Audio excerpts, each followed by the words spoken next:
அரசே, நம் அரண்மனை வாயின் முன் அழுத கண்களுடன் தலைவி கோலத்துடன் ஒரு பெண் வந்து நிற்கிறார். அப்படி அந்த பெண்ணிற்கு என்ன துயரமோ கேட்டாயா? கேட்டேன் மன்னவா.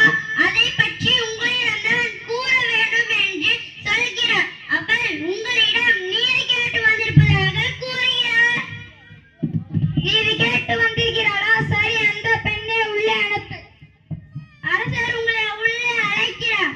ஆண்டவர்களுக்கும் சான்றோர்களுக்கும் நிறைந்திருக்கும் அவையிலே நடுநடுங்காமை மன்னர் வீட்டிற்கு அரசவைக்கு நுழைகிறார் கண்ணகி. இளங்கோடி போன்ற பெண்ணை அழுந்த கண்களுடன் எம்மை காண வந்த காரணம் என்ன? நீ யார்? உனக்கு என்ன வேண்டும்? ஆராயது நீதி வழங்கிய மன்னனே, என்னை ஆயார் என்று கேட்கிறாய். சொல்கின்றேன் கேள்.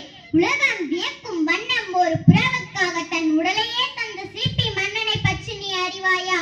பார் போன்றும் பசுவை மக்கள் தெய்வமென வணங்க அதன் கன்றை தேர்களில் இட்டு கொன்ற மகனையும் அதே தேர்களில் இட்டு கொன்றானே மனுநீதி சோழன், அவனை பற்றியும் நீ அறிவாயா? பெண்ணே, நான் கேட்ட வினாவுக்கு இன்னும் நீ விடை கூறவில்லை. அதை விட்டு வேறு எதுவோ கோரிக்கொண்டிருக்கிறார்.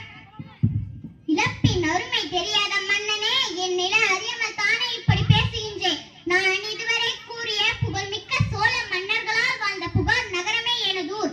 அவ்வூரில் பலி இல்ல சிறைக்குடுமை புகழ்மிக்க மாசுத்துவான் மகனாகிய கோவலை என்பவனின் மனைவி நான். ஓ, இப்போது புரிகிறது. அந்த கோவலனின் மனைவியா நீ? போதும் மன்னா, என் கணவனை இழுக்குவதற்கு உனக்கு என்ன தகுதி இருக்கிறது? ஊர்வினை வயனால் ஊருக்கு வந்து என் கால் சிலம்பு விற்க வந்த என் கணவனை அநியாயமாக கொன்று விட்டாயே, நீ செய்தது தகுமா? பெண்ணே, போதும் நிறுத்து. கல்வனை கொல்லுவது கொடுக்கல் என்ற அக்பர் ஏற்புடையதே ஆகும். இதை அனைவருமே அறிவார்கள். உனக்கு தெரியாதா என்ன? அறிநேறி தவறிய மன்னனே, தவறியிருந்தவர்களை தண்டித்தால் தகுதியுடைய மன்னனுக்கு உரியது என்பதை நானும் வருவேன். ஆனால் நீ கூறுவது போல என் கணவன் கல்வன் அல்ல. அவனிடம் இருந்த சிலம்பு அரசருக்குரிய சிலம் என்ற அதன் இணை சிலம்பிதோ என்னிடம் உள்ளது. என் கால் சிலம்பின் பரல் முத்துக்களால் ஆனது. பெண்மே, நீ சொல்வது உண்மைதானா? உண்மையின் அரசிற்குரிய பரல் முத்துக்கால் ஆன்றது. ஆன்றோர் நேர்ந்த அவள்தானே? உண்மையை உணர்த்துகிறேன். யார் இங்கே கோலிடம் இருந்து கைப்பற்றி அச்சிலம்பை இங்கே கொண்டு வா.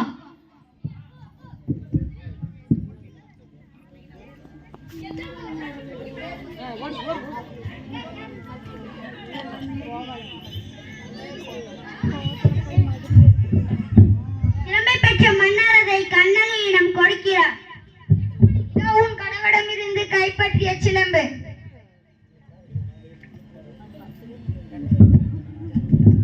கண்ணகி அச்சிலம்பை கையில் அடிக்கிறார். நீதி தவறாதவன் என்று உன்னை கூறிக்கொள்ளும் மன்னனே, ஒரு தவறும் செய்யாத என் கணவனை கொன்றது உன் அறிநேறி கிழக்கும் என்று இதோ மெய்ப்பிக்கின்றேன். இங்கே பார். கண்ணகி அச்சிலம்பை தரையில் போட்டு உடைக்கிறார். அதிலிருந்து மாணிக்க கல் ஒன்று அரசின் முகத்தில் பட்டு கிழித்தெறிகிறது. தவறிருந்து விட்டேனே, பிற சொல்லும் கேட்டு பெருமிழை செய்தேன். யானோ அரசன், யானோ கல்லவன். இதுவரை